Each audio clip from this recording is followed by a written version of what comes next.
Bonsoir. Bonsoir. Bonjour. Vous allez bien? Très bien, et vous? Oui, très bien.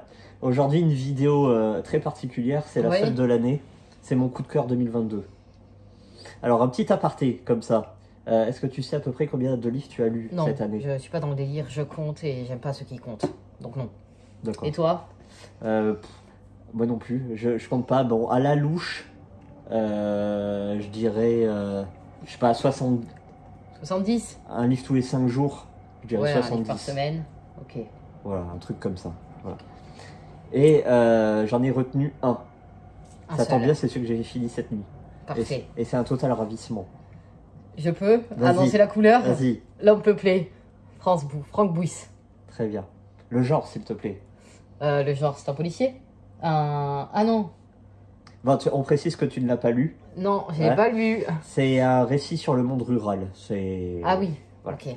Est-ce que tu peux faire... Mais après, Bouis écrit principalement du policier quand même, on est d'accord? Oui, du polar et du policier. Voilà. Mais essentiellement celui-là t'a charmé donc. Sur le monde rural. Voilà. Qui es-tu, Franck, justement? Franck Bouis, par contre, je le connais très bien. C'est un auteur français qui est né à Brive-la-Gaillarde. Il a 57 ans. Très bien. Voilà. Il a été connu... tout d'abord, il a d'abord enseigné, il était prof de biologie. Sympa. Et au final, il s'est mis à l'écriture avec son premier roman en 2007. Il a commencé à être publié. Et il a été connu, j'ai l'impression, principalement pour Né d'aucune femme. Oui, c'est celui dont on parle le plus. Hein. Oui. Voilà. Ensuite, il y a Grossir le ciel. Moi, j'avais bien aimé. C'est un roman, il n'est pas très épais, il est très bon. Voilà. Buveur de vent, plus récent. J'avais moins aimé. Oui, c'est vrai, il est là. Voilà, il est là. Voilà. Nous avons Orpheline également. Que j'avais moins aimé aussi. Ouais, il était pas fou celui-là. Pas épais, mais pas fou. Très bien. Je peux préciser. Oui, vas-y. C'est un auteur avec un style inimitable. Oui. Il est capable du meilleur comme du pire. Le meilleur, c'est Grossir le ciel, Glaise, Né d'aucune femme. Et ceux-là, il est passé au travers pour moi. Il y a Plateau qui est pas mal. Plateau est excellent aussi. Tout à fait. Et donc son dernier, voilà, que tu as lu. Je n'ai pas encore lu. L'homme peuplé. Mais comme c'est ton coup de cœur, on va en faire un petit retour. Parce qu'il faut le faire maintenant. Gros retour. Un gros retour. Voilà. Le pitch. Allez, bah, colle-toi, quoi. On va rester très simple. C'est Harry qui est écrivain. Très beau prénom. Qui a écrit un premier roman à succès et qui ne trouve pas l'inspiration la fuit totalement. D'accord. Il en a écrit un deuxième et il est pas satisfait du tout. Donc il refuse de le publier. Et donc sur un coup de tête, il achète une ferme perdue dans la campagne. On ne sait pas trop où ça se passe. C'est l'hiver, il y va. Les gens c'est un village paumé. Voilà, ambiance village, ruralité, France profonde, etc. Donc il passe un peu pour l'extraterrestre, un écrivain. Les gens ils pensent que c'est même pas un métier, tu vois, un mec qui écrit, voilà. Et on lui dit, il y a des rumeurs, comme dans tous les villages, il y a des rumeurs qui disent faites attention, en face de vous, il y a un homme solitaire. C'est un sourcier, mais certains le considèrent plus comme un sorcier. Voilà, il est bizarre, il est en marge, on n'en veut pas, on ne veut pas le côtoyer. Méfiez-vous, c'est pas quelqu'un de fréquentable. Voilà.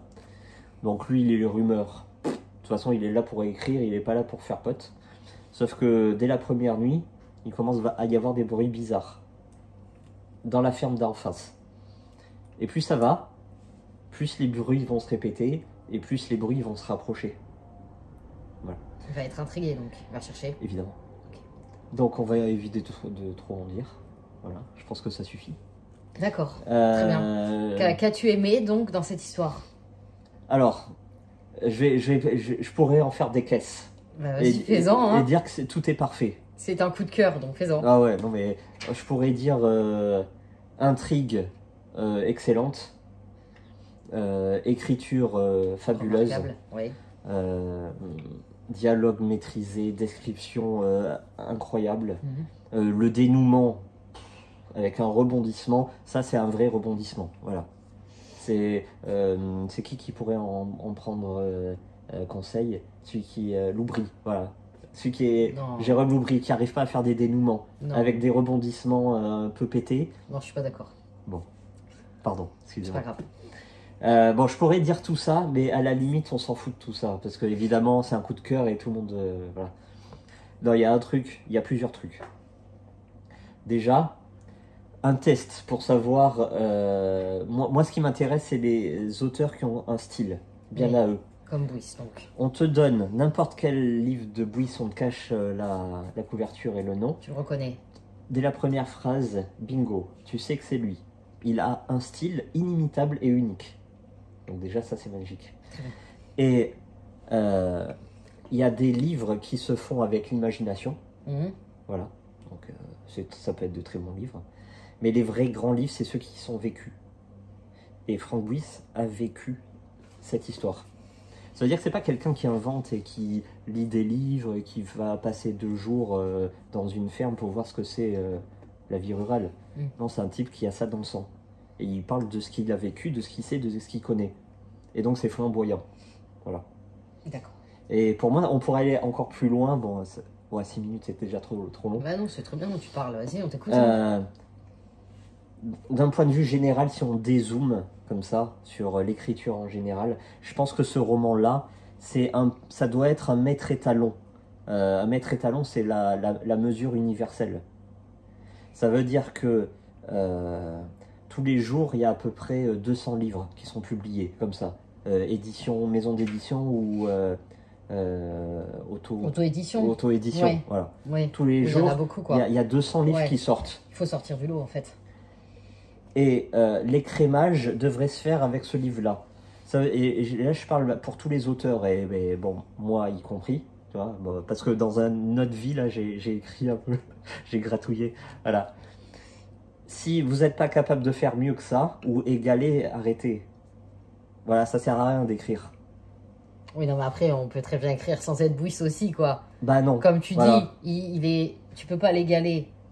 Non, tu peux pas l'égaler, mais tu peux... Donc, il peut pas rester plus que lui seul en auteur. Non, mais tu peux essayer de t'améliorer avant de vouloir être publié. Ah, je suis d'accord. Ce livre-là... Bien sûr. Peut-être que j'en fais des caisses, mais à mon avis, c'est vrai, ça joue à la virgule près. D'accord. Ça veut dire qu'il n'y a pas un truc qui ne va pas, même la virgule a été réfléchie. C'est un type qui fait pas des livres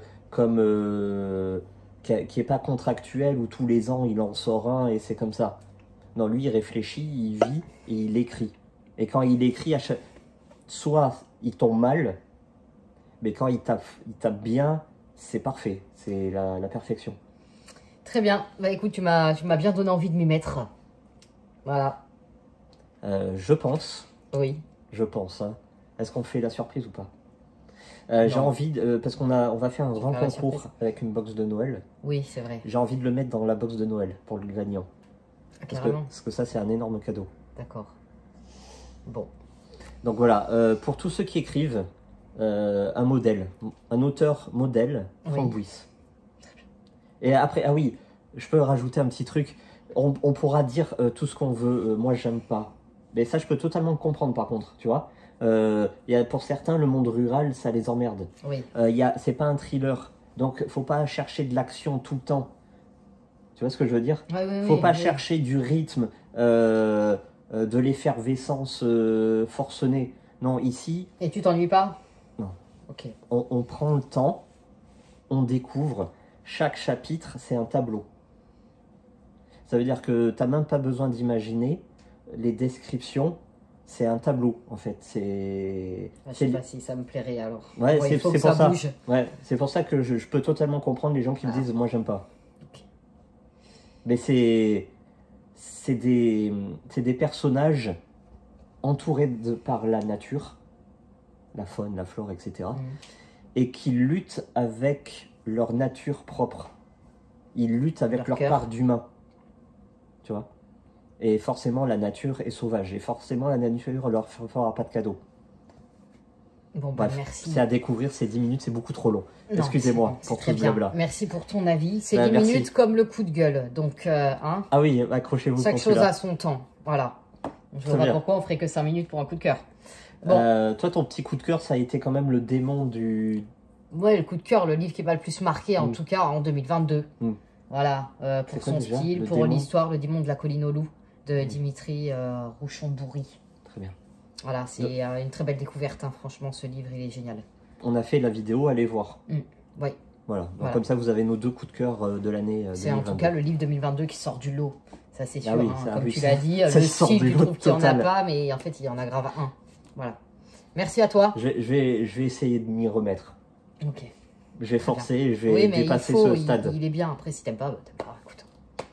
Très bien. C'est comme ça. Bon, eh bien, bon week-end. À bientôt. À bientôt.